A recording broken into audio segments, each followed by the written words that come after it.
दोस्तों, राजनीति में गठबंधन के धर्म को निभाना आसान नहीं होता। आपने बिहार में देखा कि एनडीए में गठबंधन हुआ और नीतीश की पार्टी का चिराग की पार्टी से, बीजेपी से झगड़ा मच गया, मांझी का झगड़ा मच गया।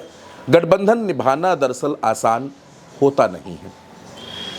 लेकिन हिंदुस्तान की राजनीति में अगर मैं आपसे कहूं कि गठबंधन को निभाना अगर एक नेता जानता है तो वो नाम अखिलेश यादव का है।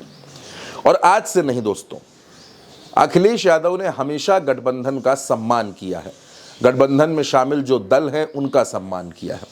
आप 2017 से याद करिए, गौर करिए। 2017 से कांग्रेस से गठबंधन हुआ, दो लड़कों की जोड़ी बनी, अखिलेश और राहुल की। लोगों के तमाम विरोध के बावजूद, तमाम कहने के बावजूद अखिलेश यादव ने कांग्रेस को चुनाव लड़ने के लिए 100 से ज़्यादा सीटें दे दी। हालांकि फायदा नहीं मिला, अखिलेश को नुकसान हुआ, लेकिन फिर भी अखिलेश यादव ने गठबंधन का धर्म निभाया। 2019 का लोकसभा चुनाव हुआ, बहुजन समाज पार्टी के गठबंधन में चुनाव हुआ था, आपको याद है। अखिलेश यादव ने मायावती का पूरा सम्मान किया। आज वो उनके साथ गठबंधन में नहीं है, फिर भी अखिलेश यादव मायावती का पूरा सम्मान करते हैं। जब भी उनके बारे में कोई बात कहते हैं, कोई टिप्पणी करते हैं, तो पूरे सम्मान के साथ करते हैं। यानी गठबंधन का धर्म भी निभाते हैं और राजनीतिक तौर पर रिश्तों का सम्मान भी करते हैं। 2022 का चुनाव था। जयंत चौधरी, ओम प्रकाश राजभर, पल्लवी पटेल, ये तमाम नेता गठबंधन में थे समाजवादी पार्टी के साथ। अखिलेश यादव ने इन सभी को सम्मान दिया। ओम प्रकाश राजभर के विधायकों की संख्या बढ़ी, पल्लवी पटेल खुद विधायक बनी, जयंत चौधरी के विधायकों की संख्या बढ़ी, क्योंकि अखिलेश यादव ने गठबंधन में सबको सम्मान देते हुए सीटों का बंटवारा किया। लेकिन बाद में वो गठबंधन नहीं रहा, टूट गया। राजभर भाजपा के साथ चले गए, जयंत भाजपा के साथ चले गए। 2024 का लोकसभा चुनाव आया, एक इंडिया गठबंधन की शुरुआत हुई। कांग्रेस, टीएमसी, आरजेडी, तमाम दल उसमें शामिल हुए। कई नेताओं ने बड़े बड़े बयान दिए, अखिलेश यादव के खिलाफ भी बयान दिए, लेकिन अखिलेश यादव ने किसी बयान पर ध्यान नहीं दिया। अखिलेश यादव ने सिर्फ गठबंधन को मजबूत करने पर जोर दिया। कांग्रेस को अखिलेश यादव ने उत्तर प्रदेश में चुनाव लड़ने के लिए 17 सीटें दे दी। 17 लोकसभा सीटें अखिलेश यादव ने कांग्रेस को दी। कांग्रेस उसमें से 11 सीटें हारी, लेकिन फिर भी गठबंधन के रिश्तों पर फर्क नहीं पड़ा। गठबंधन और मजबूत रहा। इसके बाद कि आप चुनाव उठाकर देख लीजिए, दिल्ली में चुनाव हुआ, महाराष्ट्र में चुनाव हुआ। अखिलेश यादव पूरी ताकत से इंडिया गठबंधन के साथ खड़े रहे। महाराष्ट्र में भी उन्होंने चुनाव प्रचार किया, दिल्ली में उन्होंने अरविंद केजरीवाल का सपोर्ट किया, पूरा सपोर्ट किया।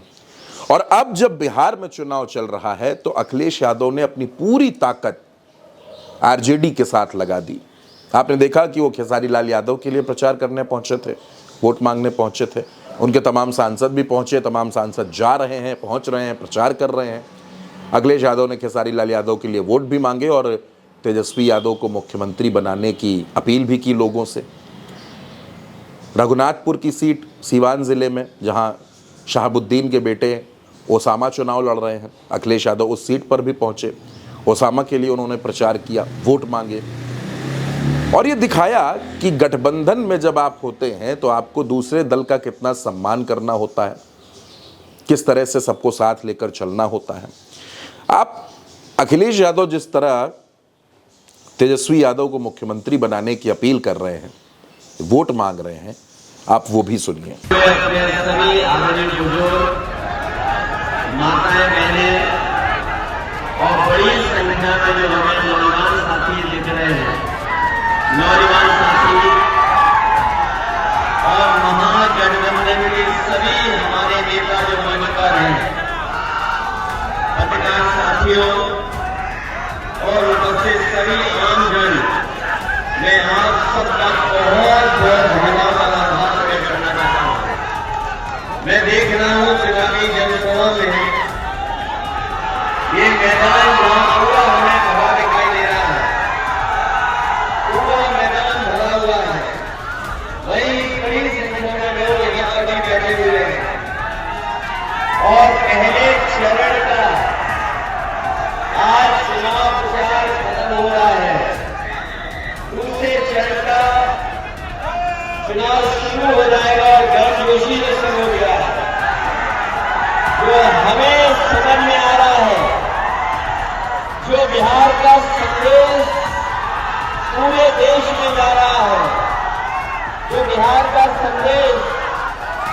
चुनाव का जो पूरे देश में जा रहा है वो यही है कि बिहार के लोग इस बार बदलाव करने जा रहे हैं।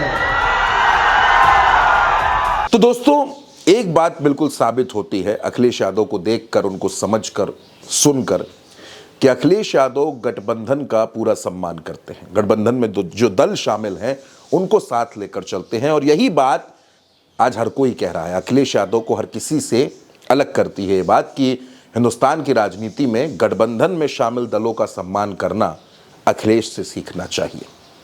फिलहाल भारत एक सोच पर इस खबर में मेरे साथ इतना ही। आप बने रहिए, जुड़े रहिए। नमस्कार।